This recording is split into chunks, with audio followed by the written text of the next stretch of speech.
got to platform 2, and after shining torches underneath the actual train, we came across a leg that was attached to a boot. Obviously this was a fatality, but until the appropriate personnel had come down and pronounced life extinct, we had to treat it as possibly that the person was still alive. So I'm very used to that situation. I'm very used to dealing with the effects before and the aftermath afterwards. For me, it was very much a sort of matter-of-fact type thing, get the job done, go home afterwards.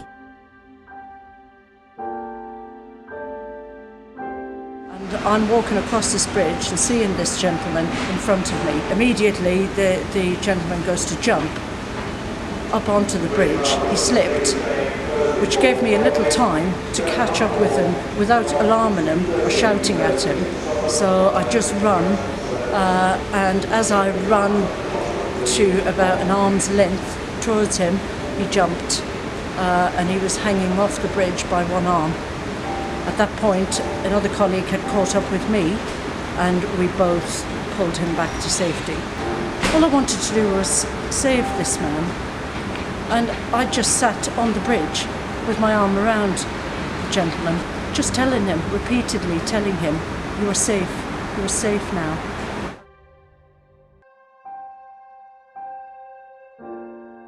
He was quite teary-eyed, he was looking down. He said, what makes me look upset?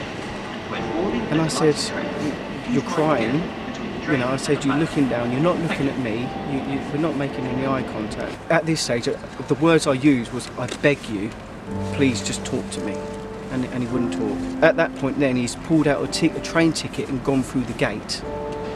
We've now found out that he's attempted suicide at a different station, but was challenged by staff. We've pursued him, and where we were, it was very, very dark. He was in very dark clothing, so we couldn't keep hold of him. For me, that wasn't good, because I don't know what's happened. There's no end result for me. You've got to switch off. You've got to be able to say, right, this is what's happened at work. This is now my family life. I'm running down the platform. I can see a gentleman, a very large gentleman. He was walking off the end of the platform, but as he was walking off the end of the platform, he was taking his clothes off. Every time I asked him a question or spoke to him, he was just saying why, everything. So it was very difficult at first to talk to him. I could hear the electric had been turned off on the rails, so there was no trains moving. I began to start to calm down a little bit. He was relaxing, talking to me a little bit more. I asked him if he was feeling suicidal at first, to which he told me he was. I asked him why he was feeling suicidal. I spent about 45 minutes walking up and down the platform with him, trying to keep him calm, trying to tell him that there are people out there that care about him. You know, he was asking me if I cared about him, and I told him I did. Of course I did. I care about all human life. The society that we're living in today is very much me. You're just worried about your own concerns rather than others. So if you do come across somebody who clearly looks vulnerable, just take that time out just to say, are you okay? Do you need any assistance?